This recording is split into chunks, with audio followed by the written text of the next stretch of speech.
We're here visiting the house of one of the unique community members of this community of Lamuaga. The lady here is a village health worker. She's a volunteer. She's a Christian lady who does this to provide a service to the people in this community of community health care. People here do not have access to good community health care or any kind of health care. It's too far away.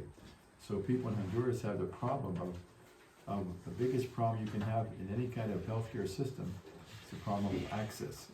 Bringing this to the community, and this community, what we're looking at here is a community-owned community pharmacy system, whereby they have medicines to resolve 70, maybe 80% of the healthcare problems in this community. The program has been operating anywhere from 20 to 30 years in this area. There's 85 community-owned pharmacies like this, and every community pharmacy has 4 other communities that depend on this pharmacy for healthcare needs. They live within a kilometer, which is like maybe less than a mile of distance from this place, so they do have access. In other words, what we're trying to accomplish here is access to medical care and medicines.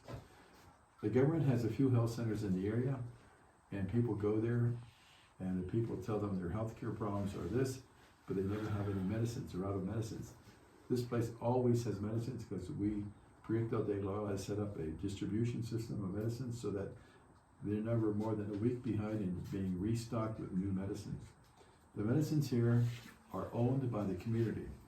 This community pharmacy program started when the people themselves raised $500 to start this, and we wanted them to raise the money so they would buy into a system which would be theirs, and it's worked very successfully. And over the many years that this has been working, they've earned a little profit on every medicine that's been sold here, which went into a capital creation fund, and they now have a small community-owned bank, which started because of this community pharmacy. None of the medicine here is injectable. No one injects any medicine. This is all pills and syrups and medicines which are taken orally, but no injections. We don't want our healthcare people getting involved in that because they're not professional nurses. But this lady has had so much experience, I could put her the side of any professional nurse, and she probably would know what to do first before the professional nurse. She's done everything. She's had to resolve problems. People coming in here in the middle of the night saying, my child is not breathing, he's going to die. And so each of the health units that we have, each of the community pharmacies that are operating today, 85, all have a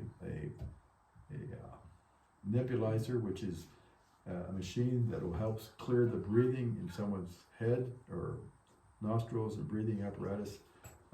It resolves the problem with a special medicine that's taken and inhaled. Sometimes mothers come here at 2 o'clock in the morning and say, my baby's not breathing and she's going to die if we don't do something. So she gets out of bed, she'll come out here. We charge 80 US cents for this nebulizer, of which that also goes to buy the medicine that goes in this thing. So there's no money really being made. It's almost symbolic. But yet people depend on this because it's theirs. And the thing is, when you have ownership of something, you care for it. And now with this little capital fund which they have created, which is not enormous, but they're making out loans to each other for local needs and local family needs, and it gives them a sense of purpose of like, things are not, we're poor, but we don't have to be so poor that we can't have some things that other people have. So we're providing this kind of a service, and we just say thanks to this lady over here who has worked in this program for so long, providing health care to people in this area. And she does it because she cares for them, and they love her, and she is highly respected in this community because she is providing to all the people here a quality of life which they probably would not have if this community pharmacy was not here. So that's pretty much what this is all about. These little things make a big difference in the life of communities which are poor and in areas where people don't have access to a lot of different things. This is called access, having access to some kind of improvement in their life that makes a difference for them. So we think that what we've invested in this kind of a program, something very well. Proyecto Aldea has 450 community-owned pharmacies that they're operating, and we also build a hospital. So,